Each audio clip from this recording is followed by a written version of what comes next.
Hi, I'm Graham. In this video I'll be sharing with you the overlooked cause of poor reaction times in sports and how you can fix it. Now, before I do these videos, I have a look over what other articles are saying to get an idea of whether there's any misinformation I need to deal with. Now, what I found was a lot of advice about helping reaction times won't help, and in many cases it's just plain wrong. Now, because of that, I'll start by briefly going over the basic facts. Then I'll discuss things in more detail along with some practical advice. Now first, your reaction time is the time taken between when your brain recognises the need to react and when your muscles start to contract. Now, for this to happen, the message needs to travel along your nervous system, be delivered to your muscles, and then the muscles contract. Now this all depends on the nerve conduction and various chemical reactions. Now what that means is that it's very similar for everyone, whether you're a male, female, an elite athlete or an also-ran. And the typical speed is around 200 milliseconds or 1/5 of a second. Now also, you can't speed up nerve conductions and chemical reactions with training drills, getting more sleep, hydrating, meditation or any other things I read.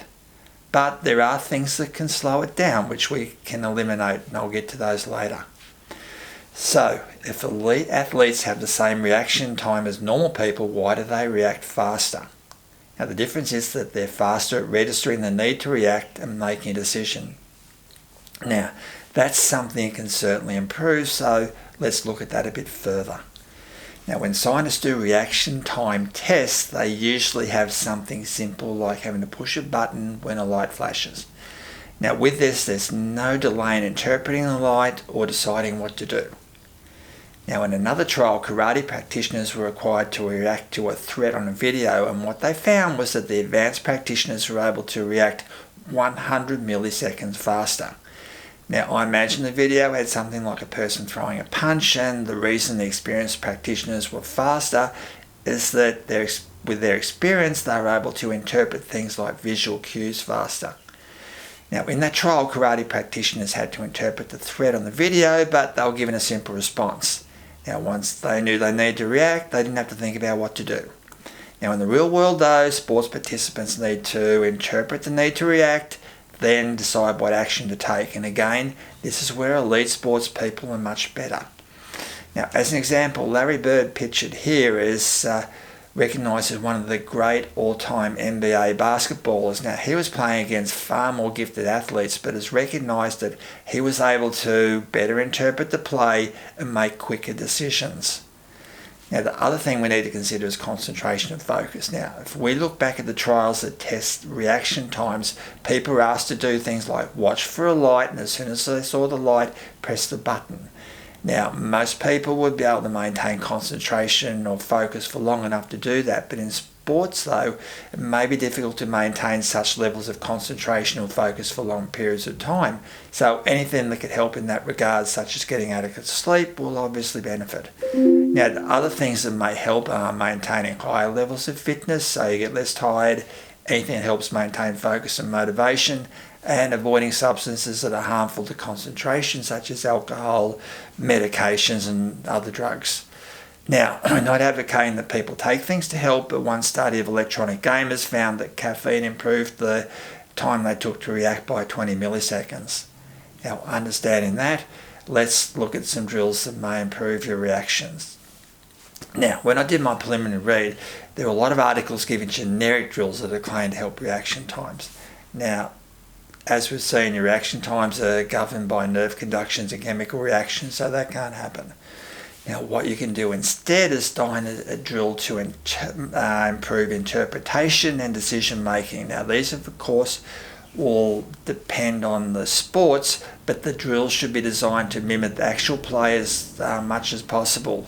Now, stimulus should be chosen with a view of training participants to recognise actual play situations, and the response should be chosen to practice a desired neuromuscular response. Now, I mentioned before you can't speed up nerve conduction and chemical reaction, but there are things that can slow it down. And by far the most important for people that play sports is myofascial trigger points, or trigger point for short. Now, they're those tender lumps in your muscles that shoot pain when therapists press on them. Now, When researchers tested the response time for muscles with trigger points versus muscles without trigger points, they found that the muscles with trigger points are 50 to 100 milliseconds slower to respond. Now that's because, without going into details, trigger points are part of the muscles that have spasmed up, have reduced blood flow and a build-up of waste products. So the muscle's certainly not a full power function. So if you have trigger points in your muscles are underpowered, and that 200 millisecond reaction time becomes 250 or 300. Anyway, rather than talk about milliseconds, let's look at what this delay means in practical terms. Now, if we go back to the karate example, 100 milliseconds is the difference in reaction speed between an experienced practitioner and a novice. Now, it probably is the difference between being able to block or kick or a punch or wearing it. Now, if we look at tennis, a typical ground shot travels at around 100 kilometers an hour, which is 28 meters a second. Now, that 100 millisecond delay means the ball would travel 2.8 meters more before your racket got there. Now, the important thing for sports people is that most will have trigger points in many muscles, but if you eliminate them, you get a scientifically proven 50 to 100 millisecond improvement. Now, this can be done with some simple effective home therapy. Now, I'll link a video to that. But like reaction times, there's a lot of misinformation about trigger points, so I'll just go over a few quick facts. Now, first is, although trigger points are a common cause of pain, you can have them in your muscles for a long time without them hurting. Now, if you've had a massage before, I'm sure the therapist would have found tender spots you didn't know you had. Now, they are very common, so most sports people would have many. Now, one of the most important things you need to know is that although you might feel better after a course of needles, lasers, physical therapies, they usually don't get rid of trigger points. Now, all they do is quieten them down a bit so they don't hurt, but of course they're still there, so they'll still slow your reactions and they'll hurt again as soon as they're re-aggravated. Now, to properly eliminate trigger points, you'll need to keep at them for a long time after they're hurting. Now, if you're a professional sports person with therapy provided, that should be okay. But for anyone else, you probably need self-treatment options. Now, the heavily marketed options such as rollers and massage guns are not very effective and will probably hurt you. But I'll show you the good options in the video I linked before and the guides linked in the descriptions. Now, if you have any questions or comments, please don't hesitate, and thank you very much for watching. It has been most appreciated.